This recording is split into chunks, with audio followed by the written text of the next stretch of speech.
देखिए, आज हम यहाँ खरगोन जिले की झिरनिया तहसील में उपस्थित हुए हैं। हम वैसे तो एक राजनीतिक पार्टी से ही है, लेकिन हम यहाँ किसी प्रकार की कोई राजनीति करने नहीं आए हैं। यहाँ एक बेटी जो किसी की उम्मीद थी, जिसके अपने भी कोई सपने थे, वो 10वीं क्लास में पढ़ाई कर रही थी और स्कूल जाते हुए ही उसके साथ में ऐसी निर्दयी घटना हुई है, मतलब इस तरीके से उसकी मृत्यु होना संदिग्ध रूप से कहीं न कहीं हम सभी के मन में सवाल खड़ा करता है। मैंने एफआईआर पढ़ी अभी। एफआईआर में खैर इन्होंने एक दिन पहले गुमशुदगी की एफआईआर करी थी, ठीक है। जब उसकी डेड बॉडी कुएं में मिली अगले दिन, तब उस पर कोई एफआईआर क्यों नहीं हुई?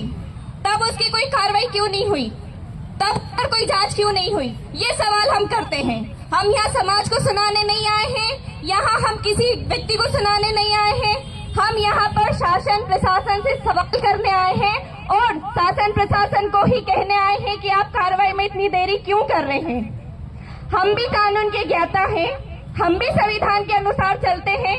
हम भी जानते हैं कि आपको कार्रवाई करने में समय लगता है, लेकिन इतना समय लगता है ये तो गलत बात है। आपको इस बेटी की जो मृत्यु हुई है उसमें अज्ञात लोग का नाम लिखा हुआ है और जिस प्रकार से उसकी मृत्यु हुई है ये तो हम नहीं मान सकते हैं कि उसकी अपने किसी और तरीके से मतलब मृत्यु हुई है। इसमें बहुत सारे सवाल है कि जब वो स्कूल के लिए गई और भी कुएं में मिलती है, उसके फोन के बारे में भी बताया है कि उसके फोन से एक मैसेज आता है कि वो सुरक्षित है। तो क्या ये सारी चीजें आपको दिखाई नहीं देती कि किसी प्रकार की कोई घटना हुई है, वो भी प्री प्लानिंग के तहत? ये सवाल हम आपसे करते हैं। तो हम आपको यही कहने आए हैं, हम बहुत दूर से चल के आए हैं। मैं भी इंदौर से आई हूँ और हमारे पार्टी के जो विधायक आए हैं वो भी इस विधानसभा के नहीं है, दूसरी विधानसभा से आए हैं और केवल इसीलिए आए हैं कि आखिर प्रशासन इतनी देरी क्यों कर रहा है। ये हम आपको कहने और आपसे पूछने आए हैं। हमारा आपसे हम निवेदन तो अब क्या करें, हम आपको चेतावनी ही देंगे।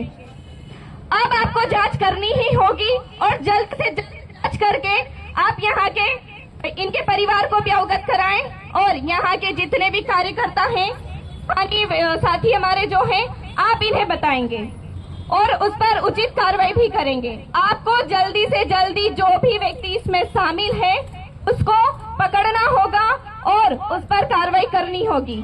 अगर ये कार्रवाई जल्द से जल्द नहीं होती है, आज तो हम थाने के बाहर धरना प्रदर्शन कर रहे हैं। हम जिला स्तर पर भी बहुत बड़े रूप में आंदोलन कर सकते हैं और उस समय जो भी व्यवस्था बिगड़ती है या जो कुछ भी होता है, इसके जिम्मेदार आप ही रहेंगे। और हमारे साथी जब आदिवासियों के साथ में इस प्रकार की घटनाएं होती है तो हमें बहुत आक्रोश आता है, हमें बहुत बुरा भी लगता है और बहुत गुस्सा आता है कि आखिर आदिवासी समाज के साथ घटनाएं क्यों लगातार हो रही है, दलितों के साथ में ही ऐसी घटनाएं क्यों लगातार हो रही है।